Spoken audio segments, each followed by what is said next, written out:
શિયાળો આવે અને ખજૂર પાક ન બનાવીએ એ તો કેમ ચાલે? ખજૂર પાક તો બનાવવો જ પડે. હેલો ફ્રેન્ડ્સ, વેલકમ ટુ વર્ષ કિચન. કેમ છો બધા? હું છું વર્ષા.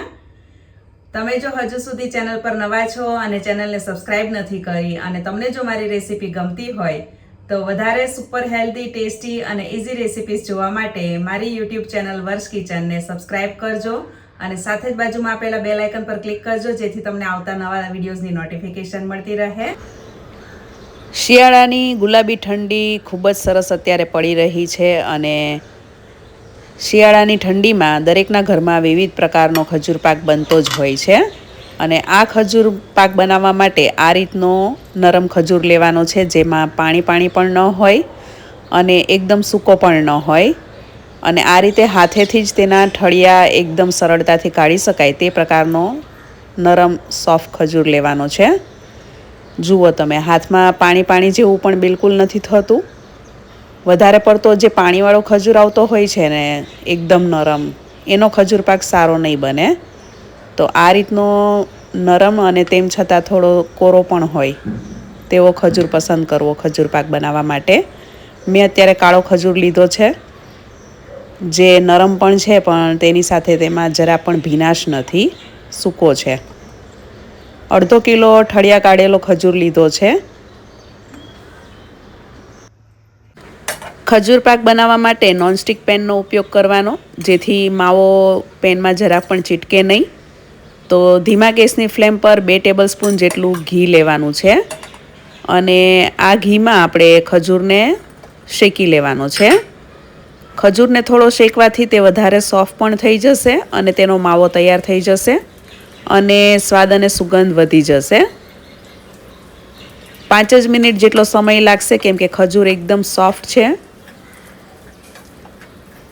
અને આ ખજૂરને આપણે વધારે નથી શેકવાનો અને ધીમાથી મધ્યમ ગેસની ફ્લેમ પર જ શેકવાનો છે. જરા પણ ગેસ ફાસ્ટ ન થઈ જાય તેનું ખાસ ધ્યાન રાખવું, નહીં તો ખજૂર બળી જશે અને સ્વાદ અને સુગંધ બંને બગડી જશે. 3-1 મિનિટમાં જ તમે જુઓ, ખજૂર ગરમ થતાની સાથે જ એકદમ માવો થઈ જાય એટલો નરમ થઈ ગયો છે.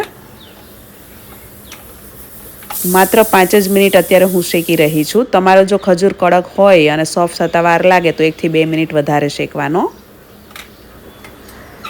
એકદમ સરસ શેકાઈ ગયો છે તો ગેસને બંધ કરીને હવે આપણે પાઉંભાજીનું જે મેશર આવે છે તેનાથી આપણે એકદમ સરસ રીતે માવો બનાવી લેશું.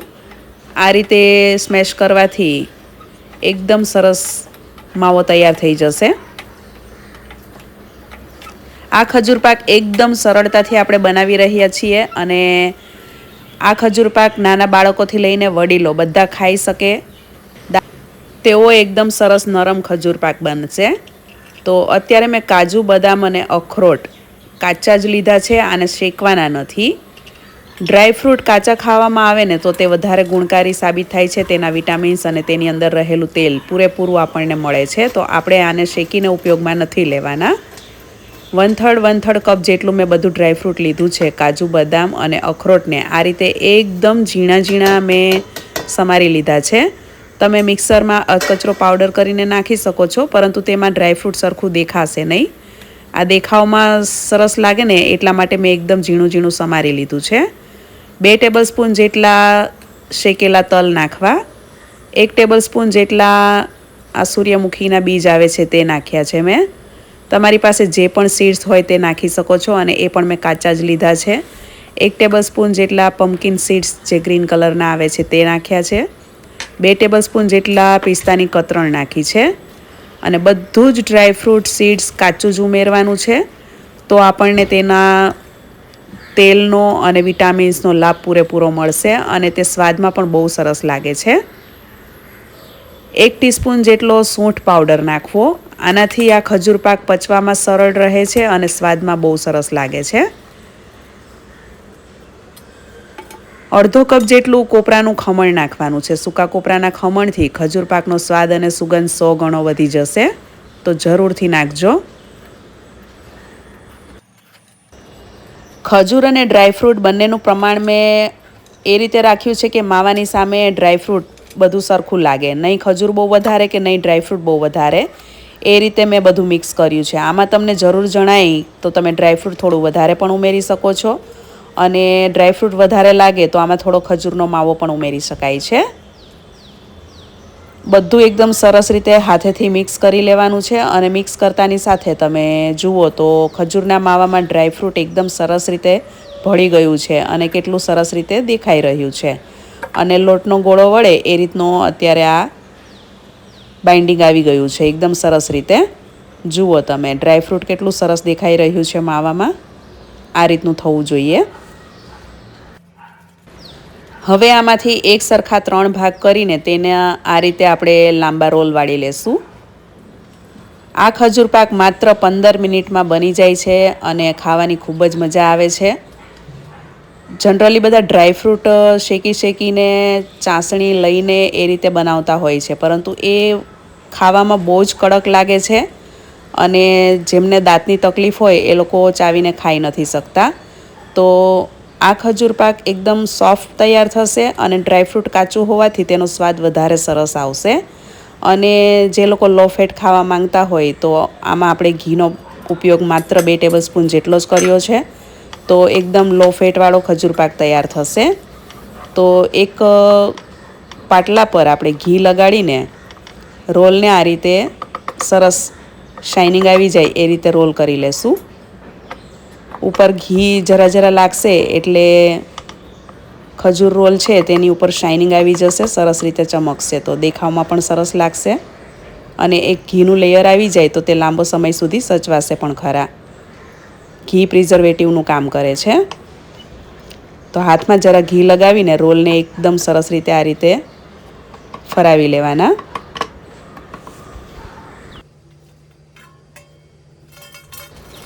હવે કાજુ બદામ, પિસ્તા, કોપરું આ બધું જે આપણે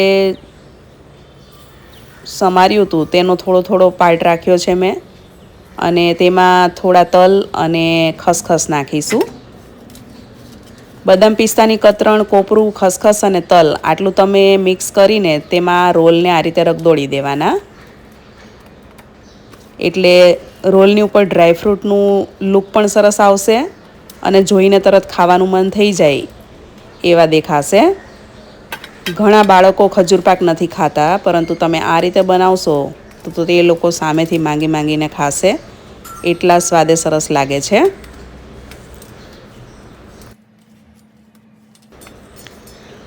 સૂકું કોપરું આમાં ખાસ નાખજો, એનાથી સ્વાદ બહુ જ સરસ લાગે છે.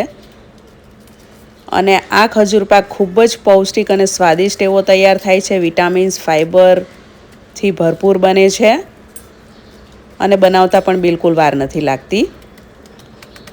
અને આ ખજૂર પાક તમે જો રેડીમેડ માર્કેટમાં લેવા જાઓ તો ખૂબ જ મોંઘો મળતો હોય છે, અને ઘરે તમે ઓછી કિંમતમાં એકદમ સરળતાથી બનાવી શકો છો.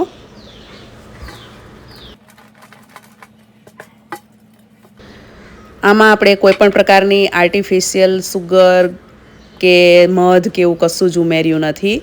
અને સ્વાદમાં પ્રમાણસર ગળ્યો લાગશે, નહીં વધારે પડતો મીઠો કે નહીં વધારે પડતો મોળો, એ રીતનો તૈયાર થશે. તો આપણે હવે પાટલાની ઉપર આ રોલ મૂકીને ચાકુથી એક સરખા આ રીતે રોલ કટ કરી લેશું. જુઓ તમે કેવું સરસ ડ્રાયફ્રૂટ બધું દેખાઈ રહ્યું છે. સમારીને ડ્રાયફ્રૂટ નાખવાથી તેનો લુક સરસ આવે છે, અને થોડું ચાવવામાં આવે તો ખાવાની પણ મજા આવે છે.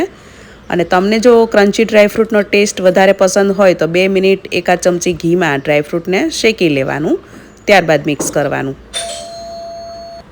આ ખજૂર રોલમાંથી કટિંગ કરીને તેના આ રીતે પીસ બનાવવા એકદમ સરળ છે. એકદમ સરળતાથી કટિંગ થઈ જાય છે.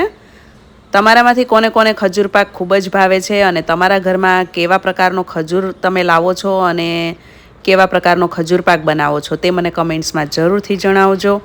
ખજૂર ડ્રાયફ્રૂટ ચિક્કી, ખજૂર રોલ કે ખજૂર પાક, ખજૂરના લાડુ, તમે કઈ રીતે ખજૂર પાક બનાવો છો તે મને જરૂરથી જણાવજો. આશા રાખું છું કે તમને આજના આ ખજૂર પાકની રેસીપી પસંદ આવી હશે. રેસીપી તમને ગમી હોય તો વિડીયોને લાઇક અને શેર કરજો, અને ચેનલને સબસ્ક્રાઈબ કરજો. Thank you for watching and stay healthy.